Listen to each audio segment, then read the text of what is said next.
Divine संगत को मेरा सादर प्रणाम। ये 3 शब्द मैंने संगत के लिए इस्तेमाल किए, प्यारी प्यारी, लवली एंड डिवाइन संगत। इंसानी रूप में हमारे लिए गुरु की खोज करना मुश्किल ही नहीं, इम्पॉसिबल। ना तो आप यकीन मानिए हमारे में इतना समर्थ है, ना शक्ति है, ना बल है, और ना ही बुद्धि है कि हम गुरु की खोज कर सकें। अगर आज हम इस गुरु परिवार से जुड़े हैं तो सिर्फ और सिर्फ मेरे गुरु महाराज की मेहरबानी से। उनकी मर्ज़ी होती है तो तभी आप उनके दरबार में पहुंच पाते हैं, otherwise it is not possible. मैं भी गुरु जी के दरबार में, और एक चीज़ ये भी है कि जो भी इस दरबार से जुड़ा है वो अपनी खुशी से जुड़ा है। किसी से कोई ज़बरदस्ती गुरु जी ने नहीं की, अपनी खुशियों से जुड़े हैं। और हमारी खुशियाँ क्या हैं? किसी को बिजनेस चाहिए, किसी को बच्चा चाहिए, किसी को बिल्डिंग चाहिए, किसी को गाड़ी चाहिए। तो हर किसी की कोई ना कोई इच्छा जो है वो उसको इस दरबार में लेके आती है। और जब आपकी वो इच्छा पूरी हो जाती है तो वो फेथ में कन्वर्ट हो जाती है। और जब फेथ में कन्वर्ट हो जाती है तो फिर लव हो जाता है, प्यार हो जाता है। जैसे है ना, अगर कहीं पे आप गए, आपका काम हो गया तो आपको उस जगह से प्यार हो जाता है। और जब प्यार होता है तो फिर मिरेकल्स होते हैं, सॉरी नॉट मिरेकल्स, फिर ब्लेसिंग्स होती हैं, मेरे गुरु जी की ब्लेसिंग्स होती हैं। तो रियल मायने में आप जो भी इस दरबार में जुड़ा है, किसी ना किसी इच्छा से, किसी ना किसी, या तो कोई बीमारी से, या कोई अपनी आध्यात्मिक यात्रा को आगे बढ़ाने के लिए, या फिर कोई मटेरियलिस्टिक वर्ल्ड में जो भी चीज़ें हैं उनमें हम अपनी खुशी ढूंढते हैं, उसमें हमें खुशी मिलती है। That is not the happiness. वो कहते हैं ना, बाणी में लिखा हुआ है, आनंद पया मेरी माए सतगुरु में पाया। So the real happiness, the real pleasure is only when you get Guru ji, Guru in your life. और हमने शुरू से ही बचपन से एक दोहा कबीर का सुना था, गुरु गोबिंद दोनों खड़े काको लागो पाए, बलिहारी गुरु आपनो जिन गोबिंद दिए मिलाए। गुरु ऐसे हैं जो आपको गोबिंद से मिलवा सकते हैं, लेकिन गुरु से कौन मिलाता है? गुरु तो गोबिंद से मिलाते हैं, तो गुरु से आपको कौन मिलवाता है? फिर गुरु से आपको आपकी भाव भक्ति, ये कहते हैं हमारे ज़रूर पिछले जन्मों के कर्मों का फल है, जिसे इस जन्म में हमें ऐसे गुरु महाराज मिले हैं। तो आपकी भाव भक्ति जो है ईश्वर को इतना प्रसन्न करने के बाद मजबूर कर देती है कि आपको किसी ऐसे व्यक्ति से मिलाएं, किसी ऐसे गुरु से मिलाएं। कोई ना कोई कारण बन जाता है जो ईश्वर है आपकी भक्ति देखकर, भक्ति भाव देखकर आपको गुरु से मिलवाता है। और जब भी आप किसी प्रॉब्लम में, किसी इच्छा के साथ होते हैं तो आपको गुरु के दर्शन होते हैं। एक ऐसी प्रॉब्लम में मैं भी 1999 में गुरु जी की शरण में आया था। मेरे ब्रदर के साथ एक कोर्ट केस हो गया था, तो हमें एक आंटी, जेथरा आंटी हैं, डॉक्टर जेथरा आंटी और जेथरा अंकल हैं, उनसे मुलाकात हुई। तो उन्होंने कहा कि अगर आप गुरु में विश्वास करते हैं तो हमारे एक गुरु हैं, आप चलिए उनके पास, आपकी प्रॉब्लम का समाधान आपको मिल जाएगा। तो हम तो प्रॉब्लम में थे, तो इमीडिएटली जैसे ही उन्होंने कहा, मैंने कहा भी ठीक है, हम शाम को चलेंगे। उन्होंने कहा जी आप शाम को हमें इस जगह पे मिल लीजिएगा, हम आपको ले चलेंगे। तो उसी डेजिग्नेटेड जगह के ऊपर शाम को हमें मिले, हमें ले गए अपनी गाड़ी के अंदर। मैं था, मेरी सिस्टर थी, क्योंकि डॉक्टर जेथरा के अंडर मेरी सिस्टर काम करती थी, तो उन्हीं के थ्रू डॉक्टर जेथरा से मुलाकात हुई थी। तो रास्ते में गाड़ी में गुरु जी के सत्संग सुनते गए, और उन्होंने कहा कि हम ऐसा है कि जैसे गुरु जी को अंदर माथा टेकेंगे आप हमारे पीछे रहिएगा। तो हमने कहा ठीक है। एम्पायर स्टेट में हम पहुंच गए शाम को। तो वो गुरुजी को माथा टेकने, जैसे वो हमारे से आगे थे, मैं पीछे था, और जैसे ही उन्होंने माथा टेका और माथा टेक के हटे तो उन्होंने गुरुजी को इशारा कर दिया, ऐसे कहने का मतलब है कि ये हमारे साथ हैं।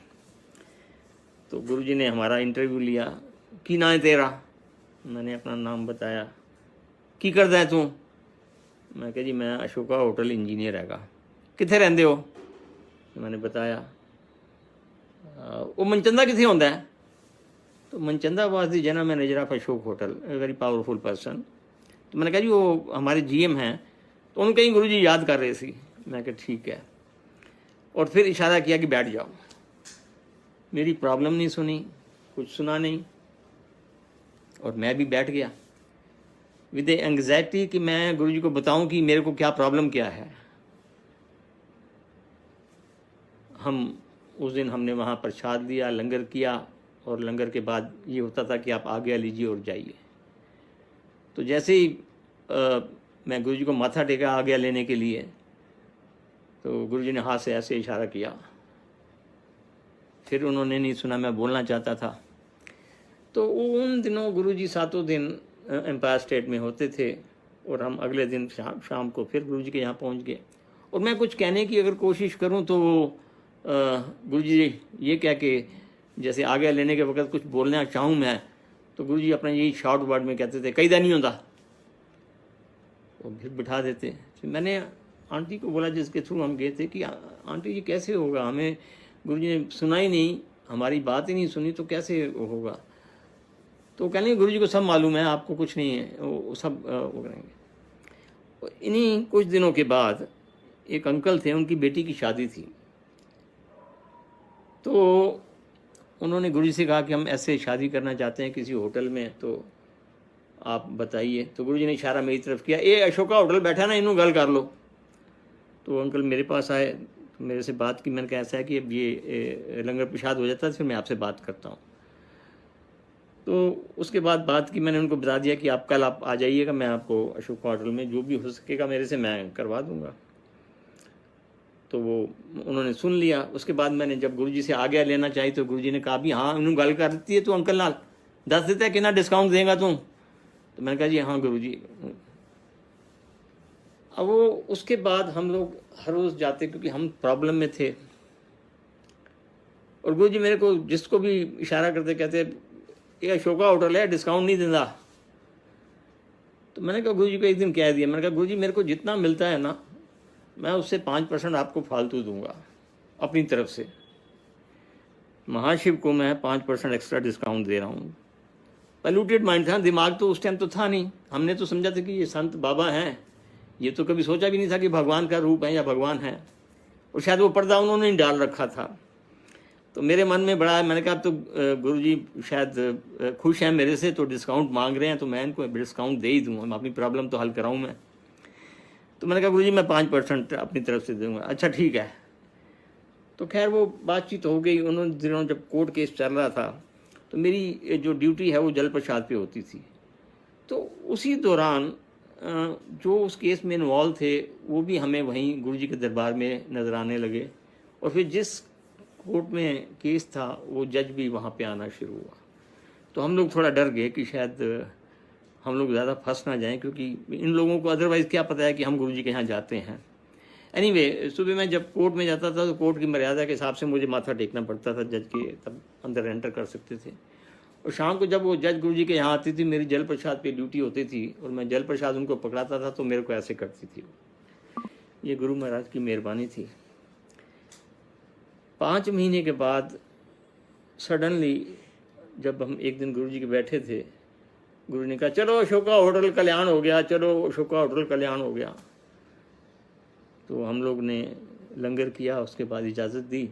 नेक्स्ट डे डेट थी कोर्ट की, और next day the case was decided in our favour with a very minor penalty, जो कि बहुत ज़्यादा हो सकती थी। और ये गुरुजी की मेहरबानी हम पे हुई, उन्होंने मेहर की। और वो दिन है और आज का दिन है, 21 साल हो गए। ना तो मुझे वो लोग वहाँ नज़र आए, और ना ही वो जज नज़र आई जो उस समय केस में इन्वॉल्व थी, जिसने फ़ैसला दिया। ये सब गुरुजी की मेहर थी, गुरुजी की काया थी, गुरुजी की माया थी जो उन्होंने रची थी।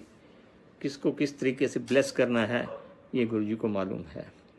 तो खैर ये तो एक सत्संग था। ये सत्संग मेरा कई बार संगत ने सुना होगा।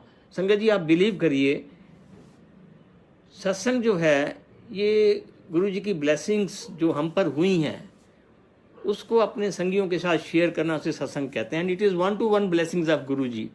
इसके ऊपर किसी तरीके की प्रतिक्रिया देना या एनालाइज करना शायद ठीक नहीं रहेगा, और ना ही इसे it should be considered as a prescription for any of your problem or a remedial measure for your problems. It is my Guru's blessings which is purely on 1-to-1 basis and which is again जो हमारी प्रारब्ध होती है उसके हिसाब से ही गुरु जी, वो कहते हैं ना, कई बार तो गुरु जी ने संगत आई तो उनको कह दिया जाता है कल्याण की था, उसी दिन ही कल्याण हो गया। और कईयों को 6-6 महीने आते रहते थे तो कल्याण नहीं होता था, और कईयों को साल तक कल्याण नहीं होता था। तो ये जो कहते हैं गुरु जी मेरे दरबार में जो मेरी शरण में आ जाता है उसके 90% कर्म जो है मैं अपने ऊपर ले लेता हूँ, 10% उसे भुगतने पड़ते हैं, और 10% भी वो गुरु जी फैसिलिटेट करवा देते हैं। अगर हाथी जितनी प्रॉब्लम है आपकी तो उसको चींटी जितनी करके उस प्रॉब्लम को निकाल देते हैं। सिर्फ हमारा विश्वास, फेथ कितना है ये उस पर डिपेंड करता है। और ये 10% में जो सपोज़ मेरी कोई प्रॉब्लम है या मेरी कोई होप है, इच्छा है, उसे अगर 5 महीने का टाइम लगना है तो गुरु जी ने वो 5 महीने लिए, 5 महीने बाद ही मेरी प्रॉब्लम को हल किया उन्होंने। और हम तो पॉल्यूटेड माइंड है ना, तो अंदर मन ही मन सोचते रहे कि गुरु जी को यार 5% डिस्काउंट दे दिया तो 5 महीने लग गए, मैं 3% देता तो शायद 3 महीने प्रॉब्लम हल हो जाती। तो this was the polluted mind, means mind के अंदर क्या क्या आता है हमारे ये नहीं जानते। तो संगत जी जितने भी सत्संग हैं ये गुरु जी की ब्लेसिंग्स हैं। आज वर्ल्ड में देखिए 120 से ज़्यादा सिटीज़ के अंदर गुरु जी का सत्संग होता है, more than 25 countries and 5 continents. और इतनी संगत बढ़ गई है। जब हम गुरु जी से मिले थे तो तब संगत 200-250 के करीब होती थी एम्पायर स्टेट के अंदर, जो कि वो नीचे ऊपर जगह पे दरबार में पूरी आ जाती थी। लेकिन अब जो देखिए संगत millions and multi millions all over the world, और उसमें 95 रादर आई विल से 98% संगत ऐसी है जो गुरु जी से मिली नहीं है, जिन्होंने गुरु जी का मंदिर नहीं देखा है, मंदिर विजिट नहीं किया है, बट जुड़ रहे हैं, कल्याण हो रहा है। कैसे हो रहा है? ये गुरु जी के सत्संग ब्लेस करने का तरीका है। गुरु जी आपके ड्रीम में आते हैं, आप ये सत्संग सुनते हैं, उसके लिए किसी के लिए क्या मैसेज होता है, उससे किस पे प्रभाव पड़ता है, ये आपके भाव पे डिपेंड करता है कि आपका कितना फेथ है, कितने भाव हैं गुरु के लिए। तो जब भी आप कोई सत्संग सुने, रिपीटेडली सुने, मेरी कितनी संगत ने ये सत्संग सुना होगा, पहले भी सुना होगा, इसमें ये कोई कहानी नहीं है। This is not any story और एनी कथा और एनी नाटकीय रूपांतर नहीं है जिसका मैं आपके सामने कर रहा हूँ। इसमें गुरु की महिमा को खोजने की कोशिश करिए कि गुरु की कितनी महिमा है, गुरु किस हद तक आपके ऊपर कल्याण कर सकते हैं।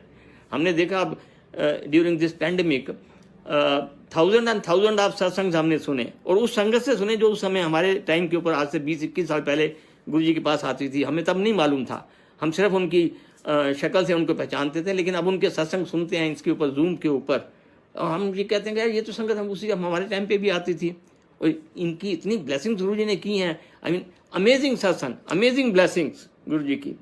तो गुरु जी भगवान है, ये तो हमें सिर्फ गुरु जी जब साकार उससे निराकार रूप में हो गए तभी जाके पता चला।